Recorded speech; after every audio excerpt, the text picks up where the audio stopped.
vient de le voir, un chauffe-eau électrique fonctionne en gros comme une bouilloire. Or, tous ceux qui utilisent une bouilloire ont observé qu'à la longue, la résistance s'entartre. Eh bien, les chauffe-eau électriques sont logés à la même enseigne. Les résistances qui sont directement plongées dans l'eau, des résistances que l'on dit blindées ou thermoplongées, risquent à la longue, elles aussi, de s'entartrer. Le problème, c'est que lorsque le dépôt de tartre est trop important, la résistance ne peut plus chauffer correctement.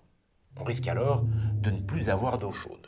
Une seule solution dans ce cas, changer la résistance en vidangeant au préalable le chauffe-eau, ce qui franchement n'est pas très pratique.